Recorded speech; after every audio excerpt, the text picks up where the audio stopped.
semuanya, it's Keke, welcome back to my channel.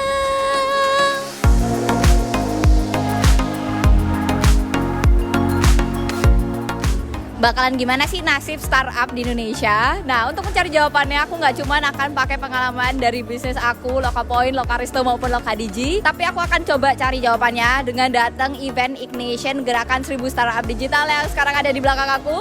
Aku nggak sabar banget untuk mencari tahu ada insight apa sih dari event ini. So, kalau misalkan tertarik seperti biasa, kita langsung aja stay tune.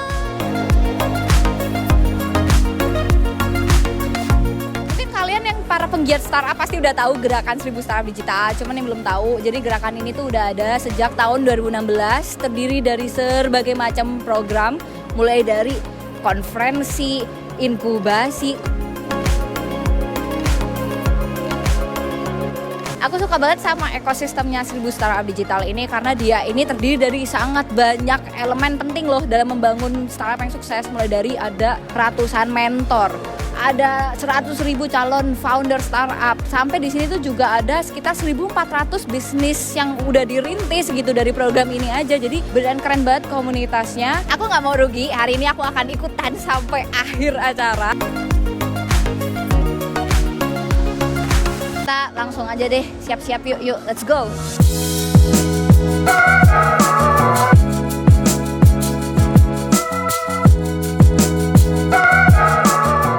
Keynote speaker banyak disampaikan bahwa Kominfo itu beneran mendukung perkembangan startup di Indonesia. Salah satu bentuk dukungannya mungkin yang kemarin agak sempat bikin rame adalah soal PSE. Di sesi konferensi pertama ada dua pembicara yang super duper kece yang kebetulan sangat menjawab sih pertanyaan kita soal gimana sih bakalan nasib startup di Indonesia ini. Apakah masih seksi gitu kalau misalnya kita ngebikin bisnis di masa pandemi? Dan jawabannya masih banget gitu, malah justru banyak banget company yang sukses dan besar setelah terjadinya krisis kayak di tahun 98 dan di tahun-tahun yang lain. Beberapa kali krisis di dunia ternyata terbukti melahirkan banyak perusahaan besar. Cuma sekarang bergantung aja sih terhadap kekuatan kalian buat bikin bisnis yang sustainable dan mempertahankan bisnis kalian. Nggak perlu berangkat dari ide yang berbeda, new under the sun, yang berbeda unik banget. Karena sekarang itu yang terpenting bukan cuman ide bisnisnya, tapi gimana economic value-nya. Bisa menjual nggak nih si ide bisnis kita ini? Karena pandemi ya, cash flow is the king gitu right now.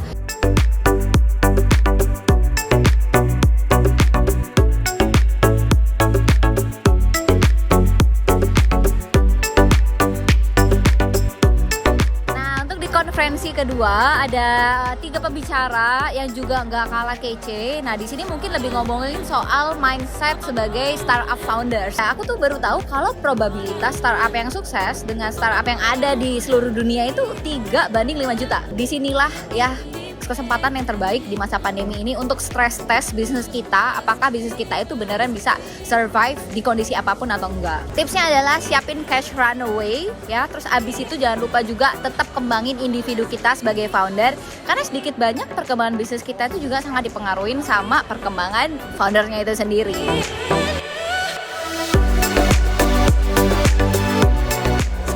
Kita bakal dibagi ke dalam breakout session. Kalau nggak salah ada sekitar 4 grup di beda-beda ruangan. Nah, masing-masing tuh ngebahas topik-topik yang berbeda berdasarkan teknologi atau berdasarkan perkembangan industri, berdasarkan skill startup atau berdasarkan sektoral gitu. Nah, ini jujur saya bingung ya mau ikut yang mana, karena pembicara di setiap grup itu kayak seru-seru banget. Cuman ya udahlah, kita coba cek-cek aja ya semuanya, kalau bisa kita masuk. Let's go.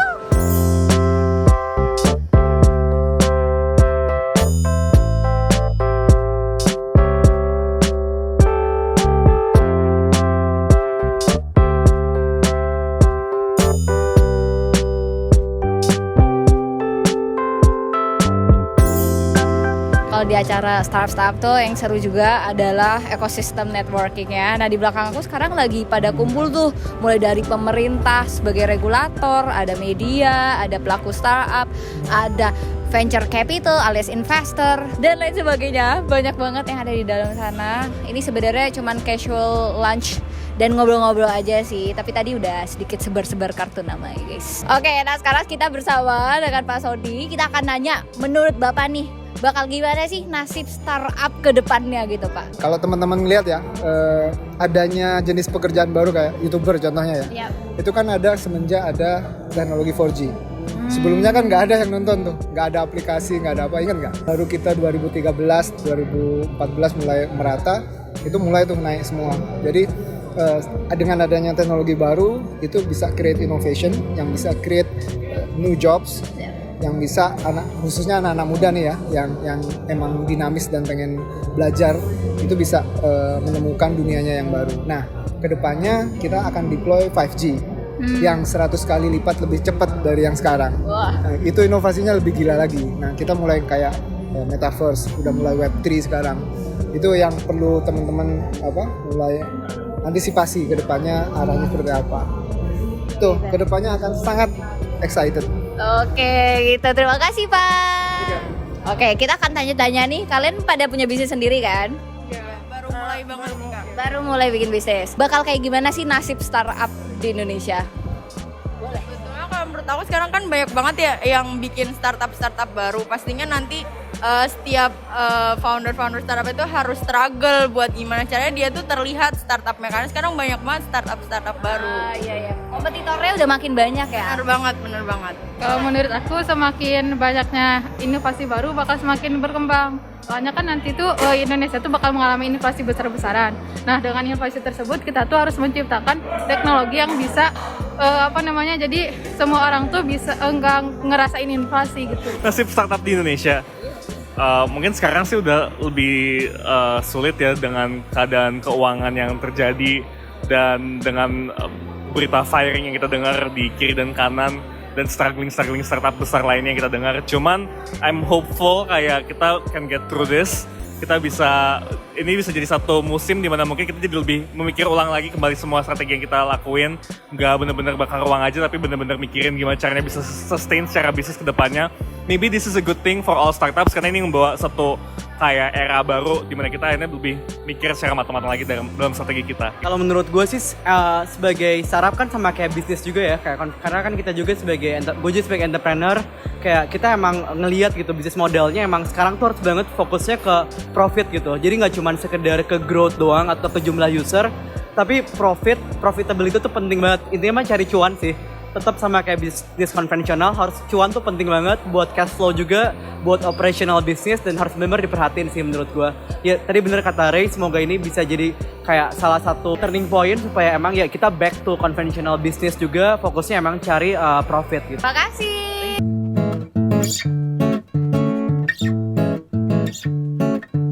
Nah, sekarang ini bakalan di belakang aku mulai acara demo day. Ini acara paling dakdikduk tapi sekaligus paling menarik kalau penonton ya, yakni ngeliatin orang-orang pada pitching ya ide-ide bisnisnya. Kalau nggak salah bakal ada 10 startup yang pitching di panggung nanti. Kita lihat presentasi bisnisnya kayak apa. Tapi kalau dari outline-nya sih mereka bakal present ide bisnis mereka, terus bisnis modelnya, sedikit tentang finance dan cara marketingnya gitu.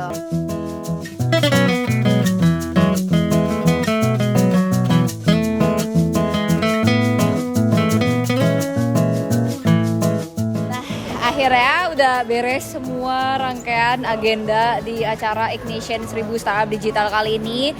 Jujur banyak banget sih insight yang udah aku ambil untuk bisnis aku pribadi, dan juga hopefully yang tadi aku share sedikit-sedikit teasernya bisa menginspirasi kalian yang di rumah juga yang nonton video ini.